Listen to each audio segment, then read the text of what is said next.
Welcome to Chasing Dreams, Will and Herbie's journey to the Masters. Listen, I am getting ready to go to a schooling show in the morning. I was at the Plantation Acres Equestrian Center today, where the Heritage Horse Show had all of the competitors over that are going to be competing this weekend showed up, get our horses in the stall, got them checked in, and we all had about 45 minutes to an hour in the arena going over the jumps with our trainer. And so while I'm cleaning tack, I'm gonna go over my jump videos with you this evening. So let me just take you through and show you my tack and everything that I've got ready for tomorrow. Everything I need to get ready for tomorrow. So here is my Voltaire saddle. It has been oiled and it is mostly oiled. I think I'm gonna rub down one more time. My boots have been cleaned. They need to be oiled. My highlight vest, it's ready to go. It could be cleaned, it's dirty. I'm trying to choose saddle pads for tomorrow. I think I left my blue ear bonnet. That black one's gonna need to be hand washed and dried this evening.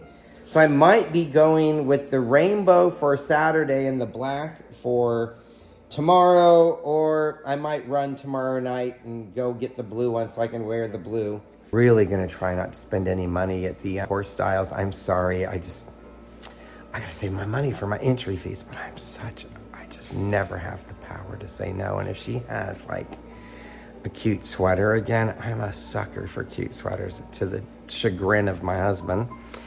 So Herbie gets the Omega Horse Shine, and so I actually have it smart packed with his electrolytes and with his Equine for his joints and for his hoof strengthening stuff. And electrolytes, so that's all smart packed, but I forgot to reorder because we had way too much, and then so I'm like a couple days behind, so I ran and bought some. And so here is more work for me tonight. I've got to clean this girth. I got to clean my dirty breast strap, clean my bridle. There's all my workout gear. And schooling show tomorrow at Plantation Equestrian Center. I schooled there today with my trainer January and the Spitfire team. There's one adult, Allegra, myself, so two adults, Allegra and myself. Allegra's 18, she's the other adult. I'm 60, I'm 42 years her senior. She rides better than me too. And 3 kids that are a part of our team. And I adore their moms. Their moms are so much fun.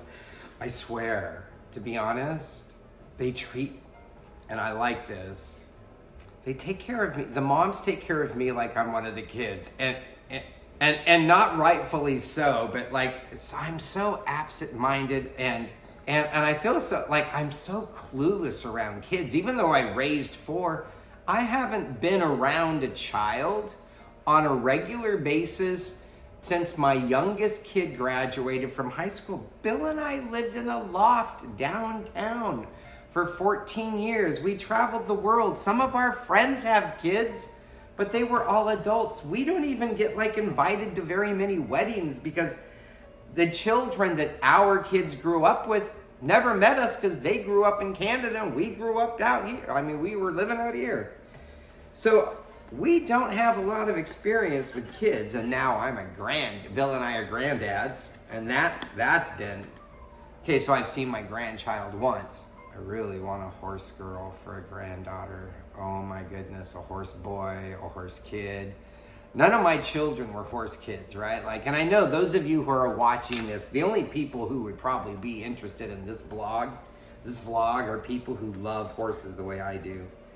You know, one of my favorite vlogs to watch is Curious Horse. I just like that I say kid, and he's probably in his mid to late 20s. I'm hoping that I'm not like aging him.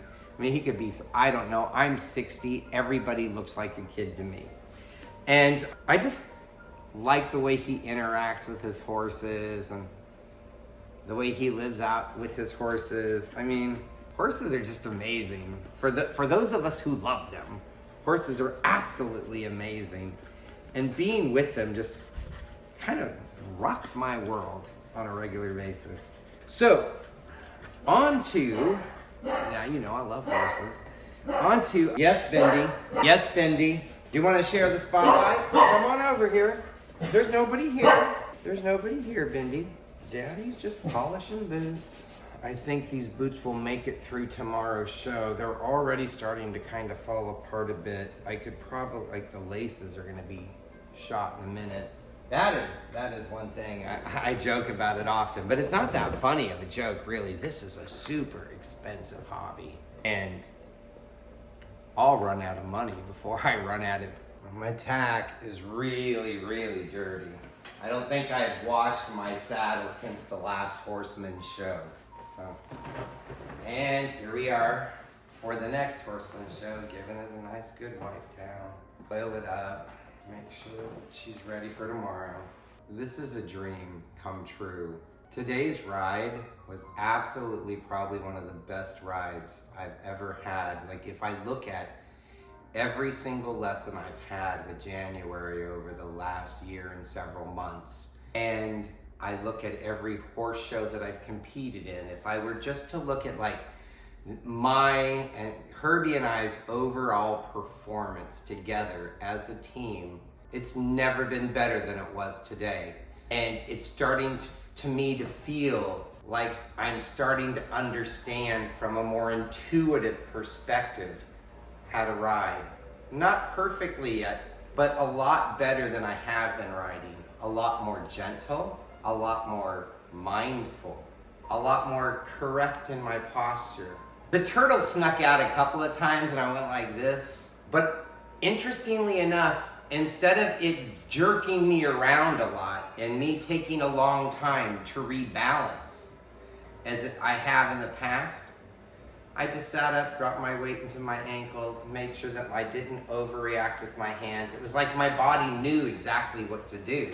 And so today's schooling show is just amazing. Like, I'm in the 70s right now, right? Like, and I'm hoping to get out of the 70s at some point.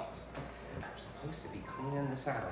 You know, probably these leathers aren't nearly as important. I'll just give them a quick breakdown because, you know, they're brand new leathers from Voltaire. Yeah, I ride with the Voltaire saddle. It's one of my favorite. Everybody in our barn rides with them, but I really like the Frenchness of it all, right?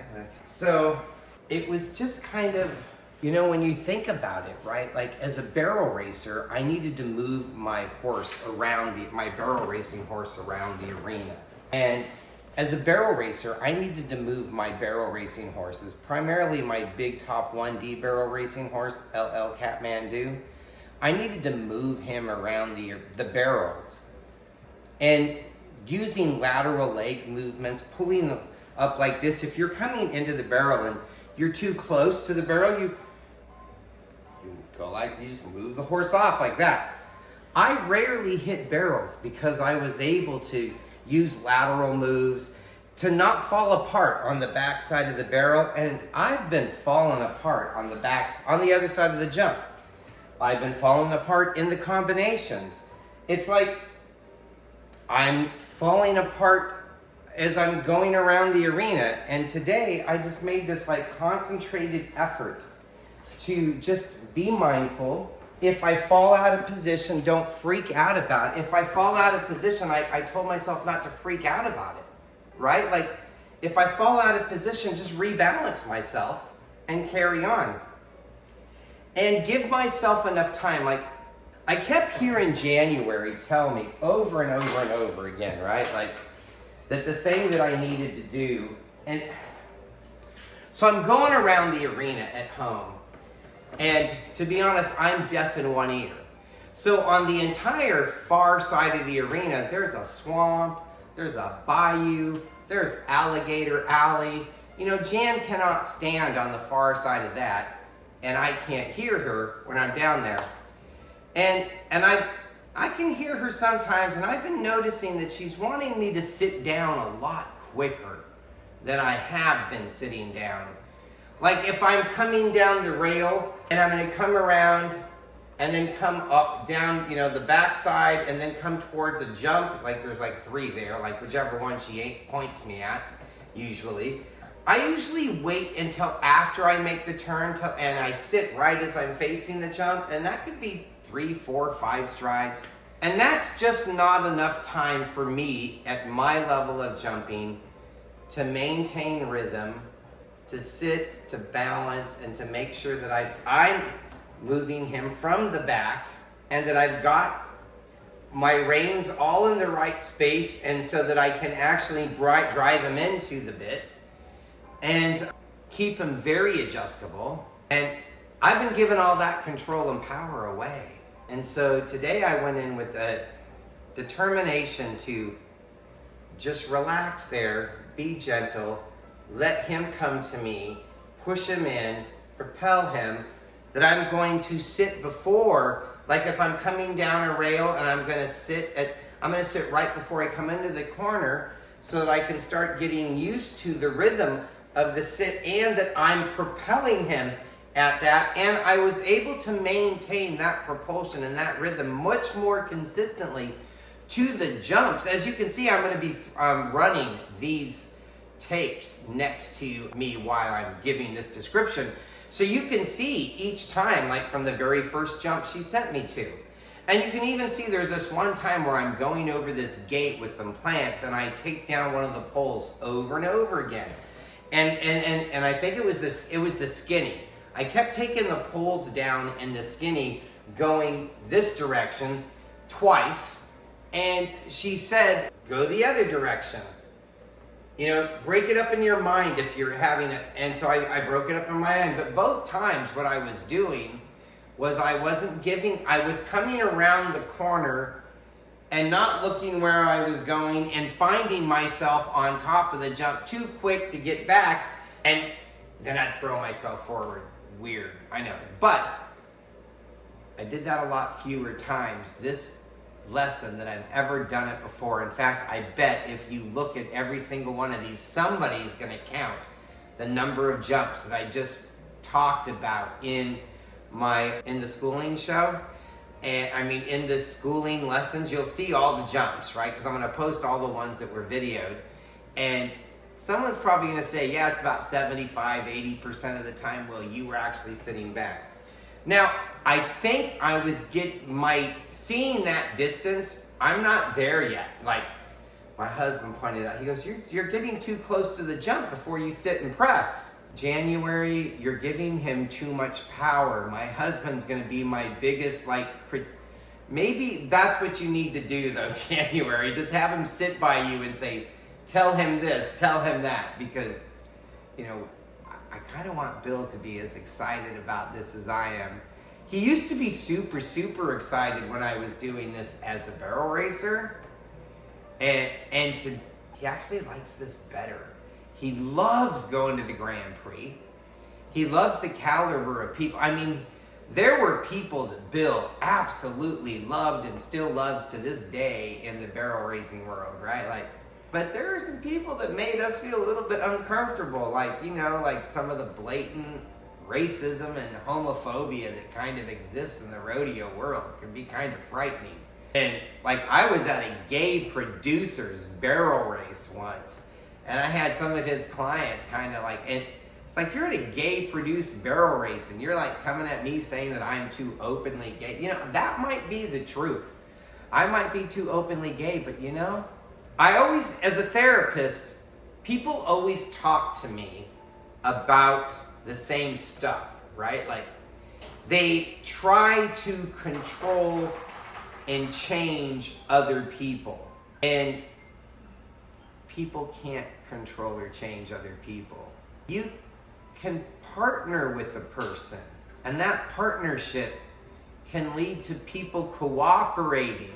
But if you're not partnering with the person and all you're trying to do is get them to change, to adapt to the way you want them to be, so that your life and the way you and it's so interesting, because when people want people to change, they always say, well, you need to be, you need to do this because this is normal. And it's I hear that and I'm like, normal. What is normal? And a lot of this now is like balanced on like my relationship with my horse, right? Like I kind of think that the way I moderate my behavior so that my horse is not as alarmed and is not as frightened of me and actually looks forward to being with me. I think that people can learn how to moderate their own behavior so that they too can function better in public. Like I've had to learn to moderate my behavior. I swear so much, and I am in a barn full of kids. And I have a grandchild now. Like, wow, I have to stop swearing. Because, you know, I should be a good example to kids. And I probably haven't always been a good example to kids, but, you know, I'm a grandpa now. I gotta be a good example to kids. So. And I think there's no better example to kids than showing them that you can be 60 years old and maybe you had a dream that you just never were able to get to.